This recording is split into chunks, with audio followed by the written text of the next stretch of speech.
Hello दोस्तों, welcome to my YouTube channel target high में। आप सभी कैंडिडेट्स ने खालिद जहांगीर साहब का जो इंट्रो देखा होगा, उसमें उन्होंने कहा कि हमने लिस्ट तैयार रखी है, फाइनल लिस्ट हमने तैयार रखी है हेल्थ एंड मेडिकल डिपार्टमेंट की। लेकिन हमें जो है कैट और उन्होंने कहा हाई कोर्ट की तरफ से जो है हमें ऑर्डर्स हैं कि इसको फाइनलाइज ना किया जाए। ठीक है, तो अब जो है सभी कैंडिडेट्स को पता ही था कि 27 को हियरिंग है हाई कोर्ट में। लेकिन अब ये कैट का क्या मसला है, आज हम इस वीडियो में कैट को समझते हैं, कैट होता क्या है।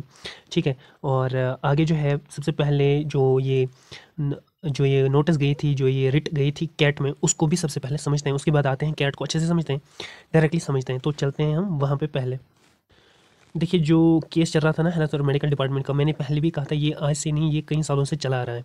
तो ये एक पुरानी नोटिस थी। अब फिलिंग डेट आप खुद देख लिए कब की है। ये आपकी अप्रैल की है, 2 अप्रैल की फिलिंग डेट उन्हें रखी थी। ठीक है, ये रिट पिटिशन वगैरह, खैर यहाँ पे इनने केस डिस्पोज भी रखा था। लेकिन आगे मैं दिखाऊंगा आपको यहाँ पे इनने क्या लिखा है। तो ये सबसे पहले जाने ये कब की नोट्स हैं, अप्रैल की नोट्स हैं। अब यहाँ देखिए, जिस नोट्स की आप बात कर रहे थे ना, वो ये वाली नोट्स हैं। जस्टिस अलीमान मागरे की तरफ से जो जज थे, ये जो है अप्रैल वाली नोट्स आपकी। तो इस नोटिस में जो कहा गया था ना, ये यहाँ पे जो है रिट उन्हें रखी थी इन सारे पोस्ट्स पर। और फिर जो है इन पोस्ट्स को जो है इन्होंने हाई कोर्ट ने इसको ट्रांसफ़र किया था कैट में। ठीक है, सेंट्रल एडमिनिस्ट्रेटिव ट्राइब्यूनल में इसको किया था, ट्रांसफ़र किया था इस वाले केस को। कहा था कि आप इन केस को देखें, ये मसला क्या है। तो यहाँ तक होप कि आपको समझ में आ गया ये कौन सी रिट पिटिशन कितनी ओल्ड है। तो कब जो है ये कैट को चली गई थी, ये वाली पिटिशन जो कोर्ट को चली गई थी। ठीक है, आया तक समझ। तो यहाँ पे आप और एक नोटिस देख सकते हैं। यहाँ पे जो है ये कैट CAT कैट का जो केस है, ये यहाँ पे देख सकते हैं। फिलिंग डेट भी देख लें यहाँ पे। ठीक है, अप्रैल मई का है ये, तो फिलिंग डेट मई की है ये, तो ओल्ड है। ठीक है, तो ये सारी चीज़ें आपने यहाँ तक देख ली। अब हम चलते हैं, हम समझते हैं कैट असल में होता क्या है। देखिए, ये जो कैट है ना, सेंट्रल एडमिनिस्ट्रेटिव ट्राइब्यूनल है। ये आपके कोर्ट की ही तरह होता है। जिस तरह से आपका हाई कोर्ट होता है ना, उसी तरह से एक जो जुडिशियल सिस्टम से रिलेटेड है, वो उसे सेंट्रल एडमिनिस्ट्रेटिव ट्रिब्यूनल आप कहते हैं। अब ये क्या है, इसको 1985 में इस्टेब्लिश किया गया था। और एक बात इसमें जो है, ये स्टैट्यूटरी बॉडी है, मतलब कि इसको जो है कॉन्स्टिट्यूशन के ज़रिए से नहीं लाया गया था। इसको जो है बिल पास करके कैट को यहाँ पे इंट्रोड्यूस किया गया था। एक स्टैट्यूटरी बॉडी है ये कैट। अब लाया क्यों गया है, इस पे बात करते हैं। इस वजह से क्योंकि आपकी सुप्रीम कोर्ट या हाई कोर्ट में जो है ना, वहाँ पे बहुत ज़्यादा केसेस होते हैं, बहुत ज़्यादा केसेस आते रहते हैं। तो उस बर्डन को कम करने के लिए इन्होंने कैट एक डिपार्टमेंट बनाया। ठीक है, कोर्ट के रिलेटेड ही, जो स्पेशल केसेस को देखता है, स्पेशल केसेस को देखता है, स्पेशली जो आपके रिक्रूटमेंट के रिलेटेड होती हैं, चाहे प्रमोशन हो, चाहे सैलरी का मसला हो, या कोई और मसला हो। तो कोई स्पेशल केसेस जो होते हैं ना, वो कैट जो है, ये कोर्ट फिर जो है इसको ट्रांसफ़र करता है इन सारे केसेस को देखने के लिए, ताकि बर्डन सुप्रीम कोर्ट और हाई कोर्ट का कम हो जाए।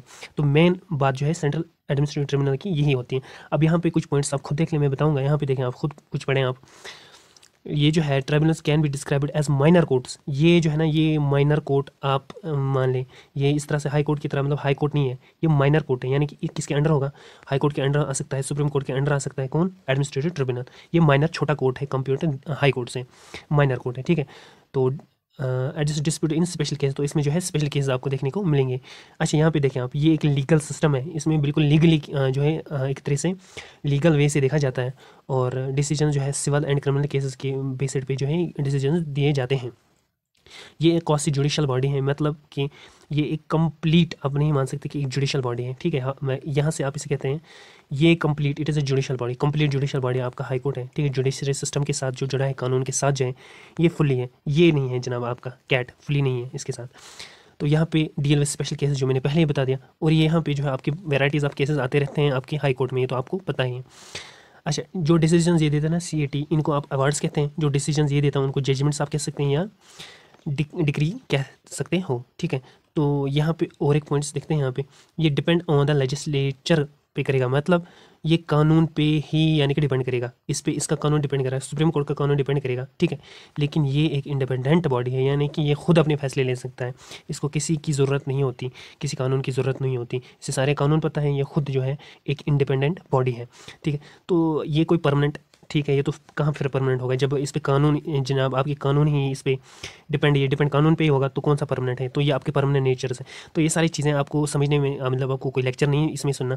मेन बात, मुद्दा मैं ये बता दूं, आपका जो कैट है ना, कैट कैट आपके अंडर, आपके इस हाई कोर्ट के अंडर ही आता है, यूँ समझिए आप। अब एग्जांपल से समझते हैं। देखिए आपके ना स्कूल टीचर हैं, ठीक है, स्कूल टीचर हैं। तो आप जो है क्लास में स्टूडेंट्स हैं, तो इस स्कूल टीचर ने इन स्टूडेंट से कहा कि कल से आप यूनिफॉर्म लेके आओगे सभी, ठीक है। तो ये किसका हुक्म है? स्कूल टीचर का, ठीक है। लेकिन यहाँ से जो है प्रिंसिपल का ऑर्डर आपको आया इन स्टूडेंट्स को।